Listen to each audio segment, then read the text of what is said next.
बिस्मिल्लाहिर्रहमानिर्रहीम, अस्सलाम वालेकुम। My name is Waqas. अगर हमने ISSB की जो 4 डेज़ की रूटीन की एक सीरीज़ स्टार्ट की हुई है। पहली वीडियो के अंदर हमने देखा था things to do before the ISSB कि ISSB में जाने से पहले कौन कौन सी चीज़ें आपने रेडी करनी है। डॉक्यूमेंट्स थे, उसमें आपके क्लोज थे, कौन कौन सी चीज़ें लेके जानी, कौन कौन सी चीज़ें नहीं लेके जानी। इस आज की वीडियो के अंदर हम अराइवल डे को डिटेल के साथ जो है ना वो एक्सप्लेन करूंगा, ताकि आपकी कोई चीज़ भी कोई भी क्वेरी वो बाकी ना रह जाए। इसी तरह इसी सीरीज़ में मैं आपको first day, second day, third day and fourth day ये सारी हम कंप्लीट करेंगे। आप पहले ये वीडियो देख लीजिए। इस वीडियो का लिंक जो है वो वीडियो की डिस्क्रिप्शन में भी अवेलेबल है, एक अलग से प्लेलिस्ट भी अवेलेबल है, वहाँ पर जाके देख सकते हैं।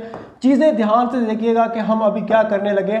मैं आपको कुछ एक अकेडमीज़ के रिलेटेड जो है ना वो बात बताने लगा हूँ। तो हम सबसे पहले यह है कि अगर आप में से किसी ने भी फ्री व्हाट्सएप ग्रुप ज्वाइन करना है ISSB के लिए, तो वो उसका लिंक भी वीडियो के डिस्क्रिप्शन में मौजूद है। आप जो है फ्री व्हाट्सएप ग्रुप जो है वो भी ज्वाइन कर सकते हैं। उसके अंदर आपको एक फ्री बुक भी प्रोवाइड की जाएगी, जिसमें जो भी टेस्ट होता है वो उर्दू में लिखा होगा, रोमन उर्दू के अंदर, ताकि आपके पढ़े और पता चल जाए अच्छा कौन कौन सा टेस्ट होता है, कितना टाइम होता है, सारी चीज़ें।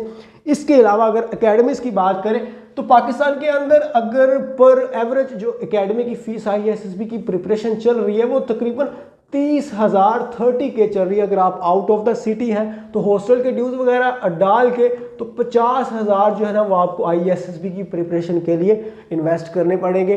लेकिन ये इतनी ज़्यादा अमाउंट डिज़र्व नहीं करती ISSB की प्रिपरेशन। पाकिस्तान की एक गवर्नमेंट की यूनिवर्सिटी जो है उसकी 2 सेमेस्टर की फ़ीस, एक साल की फ़ीस 50,000 बनती है। तो ये बहुत ज़्यादा है, मतलब बहुत ज़्यादा। तो इससे बेहतर मैं आपको सजेशन ये देने जा रहा हूँ कि पूरी एकेडमी से और ऑथेंटिक सोर्सेज से हमने कुछ डेटा कलेक्ट किया जो कि आपको बहुत ही कम प्राइस पे जो है ना वो मिलेगा। अब मैं उस डेटे के बारे में आपको बता देता हूँ, अगर आपने अवेल करना है। उसमें होगा क्या क्या, साइक जो होता है उसके टेस्ट होते हैं जी आपके 8 के 8 ही उस PDFs के अंदर, वो तकरीबन 11 PDF है, मैं आपको दिखा देता हूँ। तो उसके अंदर ये 8 के 8 जो है ना वो सोल्व होंगे। अब जैसे कि वैट है, अब वैट जो है वो आपको वो हमने कितना सोल्व किया, तकरीबन 600 वर्ड एसोसिएशन टेस्ट, वर्ड उसके सेंटेंस बने हुए हैं। सेंटेंस कंप्लीशन हो गया, उर्दू और इंग्लिश वो भी सोल्व्ड हैं और साथ में प्रैक्टिस के लिए भी दिए गए। SRT सिचुएशन रिएक्शन के आंसर भी हैं, प्रैक्टिस के लिए भी हैं, और एक पूरी बुकलेट आपको दी जाएगी। और मैकेनिकल एप्टीट्यूड जो कि सबसे डिफिकल्ट होता है, जिसकी नेगेटिव मार्किंग होती है, जो मैकेनिकल आपका एप्टीट्यूड टेस्ट होता है वो भी 200 से ज़्यादा आपको प्रोवाइड किए जाएंगे। बाकी जितना भी OPI है, सेल्फ डिस्क्रिप्शन है, हर एक चीज़ सोल्व्ड है। उसके अलावा जो GTO डेप्टी प्रेसिडेंट के लेक्चरेट का, ग्रुप डिस्कशन का और इवन के उनके जो इंटरव्यू के क्वेश्चन होंगे वो भी प्रोवाइड किए जाएंगे। फिर एक स्पेशल क्लास 2.5 घंटे की होगी, जिसमें आपने 2.5 घंटे बैठ के टेस्ट देना होगा पूरे साइक के टेस्टों का। उसके बाद ये सारे PDF नोट्स आपको मिल जाएंगे। फिर इसके अलावा आपको एक और चीज़ मैं आपको बेनिफिट बताता जाऊँ कि इस चीज़ में एक सबसे इंपॉर्टेंट चीज़ ये होगी कि मैं आपको कुछ ऐप्स प्रोवाइड करूँगा, जिस पे आप घर बैठकर जो है वो अपनी तैयारी अपना टाइमर लगा के सेट करके अच्छे से कर सकते हैं। सारा शेड्यूल आपको मिल जाएगा। और उसके अलावा मैं आपको कुछ बुक्स भी प्रोवाइड करूँगा, ताकि आप बुक्स से भी तैयारी कर लें। तो बस आई थिंक बहुत ज़्यादा हो जाएगा ये डेटा आपके पास। तो ये 30,000 50,000 आपका बच जाएगा। और ये सारी जो है, ये मेरा व्हाट्सएप का नंबर है, आप मुझसे कॉन्टैक्ट कर सकते हैं 0305630659। हर एक चीज़ आपको प्रोवाइड कर दी जाएगी। चले भी सबसे पहले चलते हैं अराइवल डे पर आपका क्या क्या होता है। टाइमिंग लिखी होती है, कॉल लेटर जो रिसीव होता है, कॉल लेटर कब आता है, कैसे आता है, वो मैं पहले आपको दिखा दूं कॉल लेटर होता क्या है। उसके बाद, बल्कि दिखाने से पहले मैं आपको पूरा ओवरव्यू दे दूं हम इस वीडियो के अंदर क्या करने जा रहे हैं। सारी डिटेल करेंगे। Submission of the mobile and others accessories, इसका भी मैं बताऊंगा वो कहाँ पर सबमिट होती हैं, बाद में मिलता है, कौन सा मोबाइल लेके जाना है, डॉक्यूमेंट्स की चेकिंग होती है, कौन से डॉक्यूमेंट्स होते हैं, सारी चीज़ें आपको बता देते हैं जी। और उसके अलावा आपका जो चेस्ट नंबर लॉट होते हैं, उसके बाद फोटो शूट होता है, हाइट एंड वेट मेजर किया जाता है, रूम्स अलॉट होते हैं। उसके बाद फिर आपकी फॉर्म फिलिंग होती है, कितने फॉर्म होते हैं, क्या चीज़ लिखनी होती है, सारा कुछ आपको मिलेगा। फॉर्म फिलिंग के बाद आपका आ जाता है एसे राइटिंग, भी अभी इंक्लूड कर दिया गया 500 वर्ड्स तक, वो भी सारा कुछ। तो चलते हैं जी। सबसे पहले कॉल लेटर मैं आपको दिखा देता हूँ। तो ये आपका कॉल लेटर है, तकरीबन 4-5 पेजेस का होता है। क्या क्या चीज़ें यहाँ पर इंपॉर्टेंट है वो यहाँ पर मैं आपको सारा कुछ जो है ना वो बता देता हूँ। एक एक चीज़ आपने ध्यान से सुननी है। सबसे पहले ये है कि ये जितना भी पाक आर्मी, नेवी, एयर फोर्स है, उन सब का तकरीबन एक होता है नीचे यहाँ पर सेंटर लिखे हुए हैं आपके कोहाट, गुजरांवाला, मलेर और कोयटा जो है कैंटोनमेंट, यहाँ पर आपकी ISSB होगी। अगर रिपोर्टिंग डेट की बात करें तो यहाँ पर आपकी रिपोर्टिंग डेट लिख देंगे कि कहाँ कब से कब आपने जो है ना वो सेंटर में जाना होता है। उसके अलावा अगर आपका ISSB वगैरह जो सेंटर है वो ऊपर लिखे हुए थे वो यहाँ पर नीचे मेंशन है।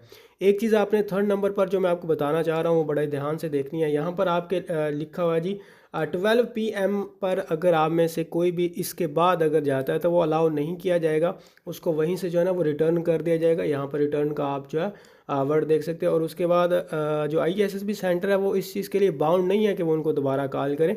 अगर हम गार्डियंस वगैरह की बात करें कि पेरेंट्स ने कंफर्म करना है कि हमारा जो बच्चा है वो पहुंच गया ISSB सेंटर यानी, तो वो 4 बजे इस नंबर पर कॉल करके कंफर्म कर सकते हैं कि वो जो भी कैडेट है वो पहुंचा या नहीं। उसके अलावा अगर आपकी लॉन्ड्री वगैरह और मैसिंग वगैरह की बात करें तो मैस आपका फ्री होता है जी 4 दिन। उसके अलावा जो भी न्यूज़पेपर वगैरह, गेम्स वगैरह, इंडोर फैसिलिटीज़ वहाँ पर अवेलेबल होती हैं वो आप कर सकते हो।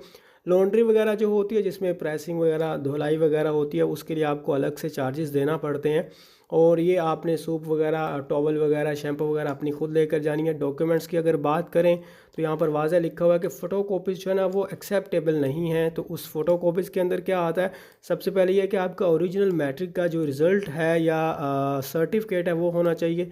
डिटेल मार्कशीट जो है ना वो मैट्रिक की होनी चाहिए। उसके बाद जी FSC का जो है वो आपकी सनद, सर्टिफिकेट या ओरिजिनल रिज़ल्ट कार्ड जो है ना वो आपका होना चाहिए।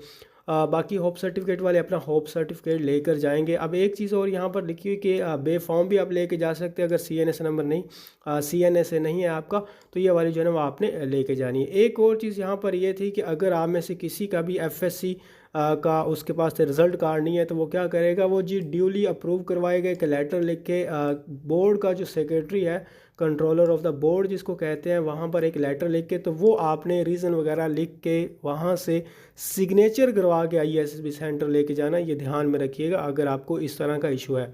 बात कर लें अगर ड्रेसिंग की तो कौन से ड्रेस लेके जाना है, यहाँ पर वाज़ह तौर पर लिखा हुआ नीचे समर और विंटर को सेपरेट किया गया है। यहाँ पर ये जनरल वे में लिखा हुआ है कि 2 वाइट शॉर्ट्स ये गर्मियों की है, मतलब समर की है, वाइट सॉक्स वगैरह या वाइट स्वेटर जर्सी अगर विंटर के लिए है। और उसके अलावा आपने अपनी ब्लू पेन वगैरह ये आपको वहाँ पर नहीं मिलेगा, कैंटीन से ले सकते हैं, लेकिन ये आपका अपना होना चाहिए।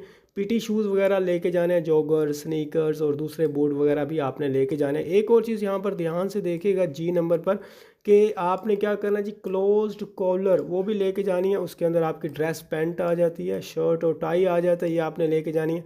अगर आप में से कोई शलवार कमीज़ पहनना चाहे तो वेस्ट कोर्स उसके साथ जो है ना वो लाजमी है।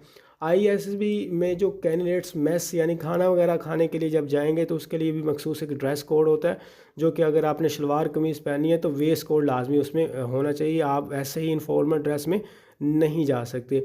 यहाँ पर ये देखें ना, आउटडोर टास्क के लिए भी उन्होंने कहा है कि आप शलवार कमीज़ वगैरह नहीं आउटडोर जो है वो टास्क के लिए पहन सकते। बाकी विंटर के लिए और समर के लिए उन्होंने अलग अलग ड्रेस कोड दे दिया है, क्योंकि विंटर अलग से आपने चीज़ें पहननी होती हैं और समर में अलग से आप ख़ुद पढ़ सकते हैं, कोई इतना नहीं है। बाकी ट्रैवलिंग अलाउंसेस का यहाँ से ये मुराद है कि अगर आप कोई भी कोहाट, गुजरांवाला, मलेर, कोयटा सिटी के अंदर वहाँ पर टेस्ट देने जा रहे हैं तो वहाँ से लेकर आपका जो परमानेंट एड्रेस बनेगा, जो कि आपका NOC जो परमानेंट एड्रेस होगा, वहाँ तक का आपको किराया वगैरह जो है वो ट्रेन के हिसाब से, रेलवे लाइन के हिसाब से दिया जाएगा, रेल के हिसाब से। बाकी जो आपका इनएलिजिबिलिटी कंडीशन है वो आप खुद पढ़ लीजिएगा, वही जो टोवाइस रिकमेंड, नॉट रिकमेंडेड वगैरह होते हैं, ये सारी चीज़ें।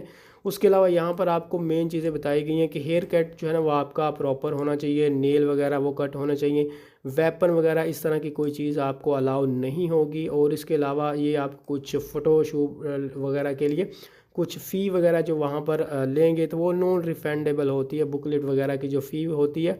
ये सारी चीज़ें अगर फर्दर इन्फॉर्मेशन के लिए आप इन नंबर्स पे कॉल कर सकते हैं। So that's all about the call letter. और आगे चलते हैं जी, और क्या क्या चीज़ें आपको चाहिए होंगी। उसके बाद जी यहाँ पर हमारे पास जो है वो है कि कॉल लेटर पर जो है वो आपकी टाइमिंग वगैरह क्या लिखी होगी। और जैसे ये कॉल लेटर रिसीव होता है तो मिसाल के तौर पर आप में से किसी ने आज जो है वो कॉल अपना ISSB फॉर्म सबमिट कर दिया, तो जिस दिन सबमिट करेंगे उस दिन से लेकर 40 दिन के अंदर अंदर, 40 डेज़ के अंदर अंदर आपको क्या होगा जी, ये कॉल लेटर जो है वो रिसीव हो जाएगा बजरिया डाक बाय पोस्ट ऑफिस, और उसमें ये आपका मिसाल के तौर पर किसी को 15 दिन में हो सकता है फॉर्म सबमिट करवाने के बाद, किसी को 20 दिन। एवरेज मैंने बताया जो मैक्सिमम लिमिट होती है वो 40 डेज होती है। कोई 2% ऐसे लोग होते हैं जिनका 2 मंथ तक भी जो है वो ड्यूरेशन चला जाता है, तो आपने ये चीज़ ध्यान रखनी है। अच्छा, कॉल लेटर आ जाता है, साथ में कॉल भी आती है, उसके ऊपर एक टाइम लिखा होता है। जो चीज़ बताने जा रहा हूँ आपको